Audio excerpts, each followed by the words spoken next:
Hello everyone, क्या तुम लोगों ने कभी ग्लिच इफेक्ट ड्राइंग ट्राई किया है? आई नो कि तुम लोगों में से बस 50% लोगों ने किया होगा और बाकी की 50% लोग आज भी नॉर्मल स्केच और पेंटिंग में लगे हुए हैं। उन 50% लोगों से बस मैं यह कहना चाहता हूँ कि प्लीज़ प्लीज़ तुम लोग भी ये ट्राई करो, ये बहुत ईजी है। इसलिए मैं आज और अभी गोजो सातोरू का ग्लिच इफेक्ट ड्राइंग बनाने जा रहा हूँ। अगर तुम लोग इंटरेस्टेड हो तो एंड तक जरूर बने रहना। गोजो का ग्लिच इफेक्ट ड्राइंग बनाने के लिए पहले हमें गोजो का आउटलाइन ड्रॉ करना होगा। आउटलाइन ड्रॉ करने के लिए हमें वही दो सामग्री चाहिए, जो एक है पेंसिल और एक इरेजर। पहले मैंने सर्कल ड्रॉ करके गोजो का फेस का स्ट्रक्चर बनाया। फिर फेस के बीच में एक सीधी लाइन खींचा और उस लाइन पर दो क्रॉस लाइन। बड़े वाले क्रॉस लाइन से मैंने गोजो का मुंह बनाया और दूसरे छोटे क्रॉस लाइन से इसका आई मास्क। इसको आई मास्क ही कहते हैं, ये मैं कंफर्म नहीं हूँ। अगर तुम्हें पता है कि इसे क्या कहते हैं तो कमेंट में टाइप कर देना ताकि मुझे पता चल सके। और इसके आँख के पट्टी को बनाने के बाद मैंने इसका नुकीला हेयर बनाना शुरू किया। और जब मैं इसका नुकीला हेयर बना रहा था तभी मैं ये भूल गया कि इसके कितने नुकीले हेयर हैं।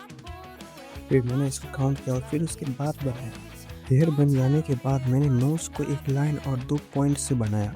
और तुम लोगों से एक बात कह दूं कि ये वीडियो मेरा वो पहला वीडियो है जिसे मैं अपने वॉइस से बना रहा हूँ। तो प्लीज़ मुझे ये ज़रूर बता देना कि मेरी आवाज़ आप लोगों को कैसी लगी, ताकि मुझे ये पता चल सके कि आगे भी मैं अपनी आवाज़ से वीडियो बना सकता हूँ। और अब मैं गोजो का जैकेट ड्रॉ कर रहा हूँ। अगर आप बना रहे हैं तो आप जैकेट नहीं बनाओगे फिर भी चलेगा, ये ड्राइंग फिर भी अच्छी लगेगी।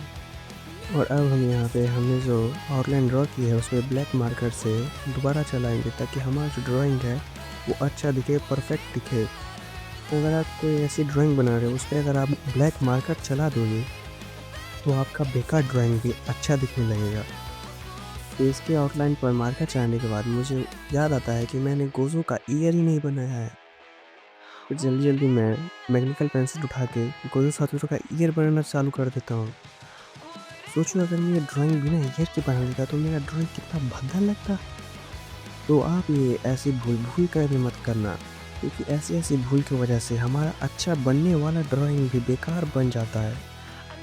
अगर आप में कोई ऐसी भूल होती है तो ड्राइंग के बीच में ही ये याद करने की कोशिश करो कि मुझसे कोई गलती तो नहीं हुई है, क्योंकि अगर आप ऐसी भूल करोगे तो आप सोच सकते हो कि आपके ड्राइंग का क्या हाल होगा।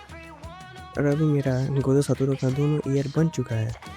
तो मैंने अभी फिर से ब्लैक मार्कर उठाया और जल्दी जल्दी आउटलाइन पर दोबारा चलाने लगा, वो भी 10x की रफ्तार से। बताओ बताओ तुम में से कोई ऐसा है जो इतना स्पीड हाथ चला सके?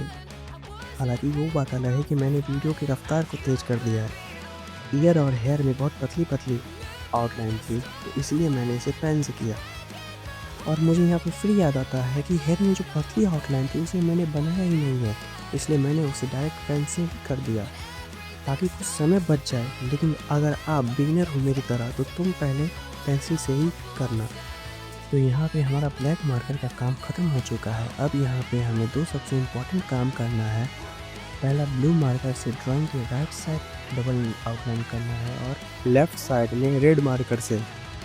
और ये काम आपको बिल्कुल ही आराम से करना है, क्योंकि अगर आपने ज़रा से भी जल्दबाजी की तो आपका ड्राइंग बिगड़ सकता है। तो इस बात को मद्देनज़र रखते हुए ऐसे काम आप आराम से ही करें।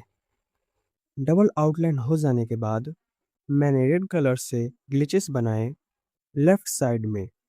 फिर हम उठाएंगे ब्लू कलर और उससे राइट साइड में ग्लिचेस बनाना शुरू करेंगे। और ये काम भी आपको बिल्कुल आराम से ही करना है, इसमें भी आपको जल्दबाजी नहीं करनी है। ये काम करने के बाद भी हमारा ड्राइंग अभी पूरा नहीं हुआ है। अब हम उठाएंगे वाइटनर। वाइटनर से हमें वाइट ग्लिच इफेक्ट बनाना है, जैसा कि हमने रेड और ब्लू कलर से बनाया है। और फिर वाइट ग्लिचेस बनाने के बाद हमारा ड्राइंग पूरी तरह से कंप्लीट हो चुका है। सो फाइनली कैसी लगी ड्राइंग बता के ज़रूर जाना। मिलते हैं किसी ऐसे ही ड्राइंग की वीडियो में।